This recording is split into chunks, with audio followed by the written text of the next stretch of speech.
नमस्कार दोस्तों, हिंदुस्तान उदय YouTube platform पे आपका बहुत बहुत स्वागत है। मैं हूं प्रदीप डबास। दोस्तों, एक गाने के बोल हैं, सिर पर लाल टोपी रूसी फिर भी दिल है हिंदुस्तानी।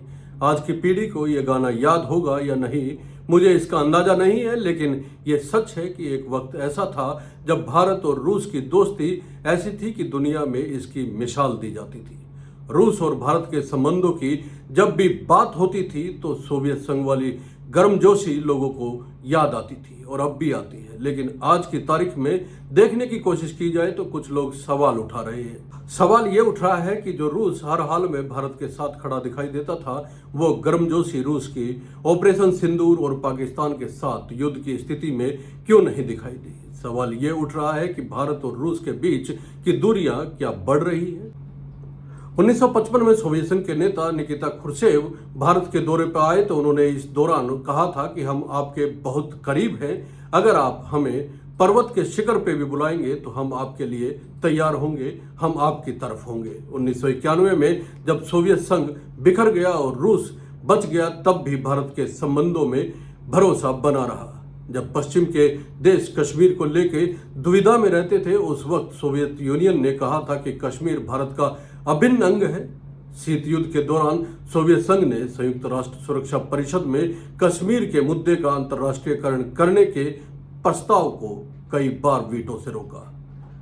भारत हमेशा कहता रहा कि कश्मीर भारत और पाकिस्तान के बीच द्विपक्षीय मुद्दा है और रूस इसका शुरू से समर्थन करता रहा। संयुक्त राष्ट्र सुरक्षा परिषद के स्थायी सदस्यों में सोवियत संघ एकमात्र देश था जिसने 1957, 1962 और 1971 में कश्मीर में यूएन की हस्तक्षेप वाले प्रस्ताव को रोका था। रूस ने संयुक्त राष्ट्र सुरक्षा परिषद में भारत के खिलाफ आए प्रस्ताव को अब तक 6 बार वीटो किया है। इसमें से ज्यादातर वीटो कश्मीर के लिए था।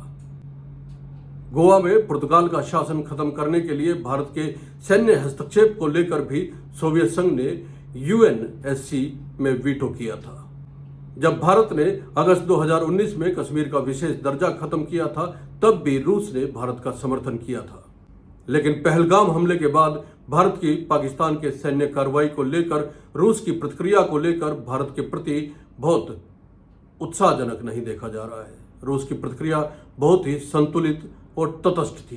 रूस ने भारत और पाकिस्तान से तनाव कम करने की अपील की थी, यहां तक कि मध्यस्थता की भी पेशकश की थी। रूसी राष्ट्रपति के प्रवक्ता दिमित्री पेस्कोव ने कहा था कि भारत हमारा रणनीतिक पार्टनर है, पाकिस्तान भी हमारा पार्टनर है। हम दिल्ली और इस्लामाबाद दोनों से संबंधों को तवज्जो देते हैं। 3 मई को भारत के विदेश मंत्री एस जयशंकर और रूस के विदेश मंत्री सर्गेई लाव्रोव के बीच बातचीत हुई थी। इस बातचीत की जानकारी देते हुए रूसी विदेश मंत्रालय ने कहा था कि रूसी विदेश मंत्री ने दिल्ली और इस्लामाबाद से द्विपक्षीय वार्ता के लिए विवाद खत्म करने की अपील की है। रूसी विदेश मंत्रालय की ओर से इस टिप्पणी को कुछ एक्सपर्ट्स ऐसे भी देखते हैं कि 12 साल से भी कम समय में रूस ने यूक्रेन पर 2 बार हमला किया। वो भारत से कह रहा है कि पाकिस्तान से विवाद खत्म करने के लिए बातचीत के जरिए हल निकालने की कोशिश करें। मानकर चला जा सकता है कि 2022 में भारत ने यूक्रेन के साथ जंग में रूस का साथ नहीं दिया था, इसलिए भी रूस ने भारत का साथ इस बार नहीं दिया है। वैसे ये पूरी तरह से सही भी नहीं है, क्योंकि 2019 में भी पुलवामा के बाद रूस ने भारत से शांति की अपील की थी और मध्यस्थता की पेशकश की थी। वैसे भी माना जा रहा है कि 90 के दशक से भारत को लेकर रूस का रुख मिला जुला रहा है। यहाँ तक कि 2002 में पुतिन ने भारत और पाकिस्तान के बीच मध्यस्थता की कोशिश की थी, लेकिन भारत ने इसे नकार दिया था। बदलती जियोपॉलिटिक्स से अलग संयुक्त राष्ट्र संघ ने सुरक्षा परिषद के 5 स्थायी सदस्यों के बीच आम सहमति है, लेकिन तनाव कम करने में उन्हें भी अपनी भूमिका निभानी चाहिए। राष्ट्रपति व्लादिमीर पुतिन का आखिरी भारत दौरा दिसंबर 2021 में हुआ था। तब यानी फरवरी 2022 में यूक्रेन के साथ युद्ध शुरू होने के बाद पुतिन अब तक भारत नहीं आए हैं। दूसरी तरफ वो चीन 2 बार जा चुके हैं। इस दौरान अन्य देशों का भी वो दौरा कर चुके हैं। यहां तक कि सितंबर 2023 में दिल्ली में आयोजित G20 समिट में भी पुतिन नहीं आए थे। भारत के साथ रूस का एनुअल समिट होता है, वो भी अनियमित हुआ है। हाल के वर्षों में उन संगठनों में भारत का विलगाव बढ़ा है जहां रूस अहम भूमिका निभाता है, जैसे संघाई कोऑपरेशन ऑर्गेनाइजेशन। नरेंद्र मोदी जुलाई 2024 में एससीओ समिट में शामिल नहीं हुए थे। भारत के पास 2023 में एससीओ की अध्यक्षता थी और इसे लो प्रोफाइल अध्यक्षता के रूप में देखा जाता है।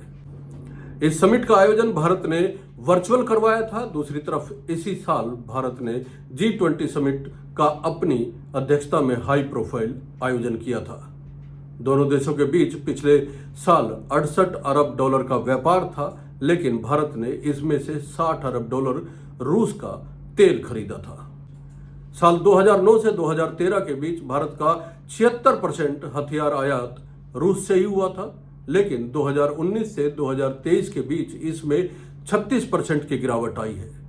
यह भी मानकर चला जा सकता है कि पाकिस्तान रूस के लिए कोई अछूत नहीं रहा है। 1965 में पाकिस्तान और भारत की जंग में रूस तटस्थ था, यानी कि वो दोनों तरफ से बोल रहा था और मध्यस्थता कर रहा था।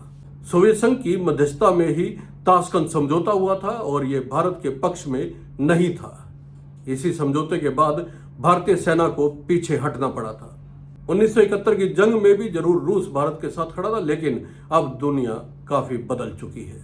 कुछ हद तक यह भी कहा जा सकता है कि रूस का रुझान भारत के प्रति थोड़ा बदला जरूर है, लेकिन संबंध अभी भी काफी मजबूत है। रूस से भारत ने अमेरिका के विरोध के बावजूद S-400 खरीदा था और इस बार पाकिस्तानी हमले को रोकने के लिए इसकी अहम भूमिका रही है। पश्चिम से पाकिस्तान के संबंध कमजोर पड़ने के कारण रूस की नजदीकियां बढ़ने की बात की जा रही है। 2023 में रूस की और पाकिस्तान की द्विपक्षीय व्यापार 1 अरब डॉलर का था, जो कि अब तक का सबसे ज्यादा था। रूस के उप प्रधानमंत्री ने भी पिछले साल पाकिस्तान की ब्रिक्स में शामिल होने का समर्थन किया था। रूस के उप प्रधानमंत्री ने पिछले साल पाकिस्तान को ब्रिक्स में शामिल होने का समर्थन भी किया था। दोस्तों, रूस और भारत के बीच संबंधों को लेके आपका क्या मानना है, कमेंट करके जरूर बताइए और चैनल को लाइक और सब्सक्राइब करना ना भूलें। बहुत बहुत धन्यवाद। नमस्कार।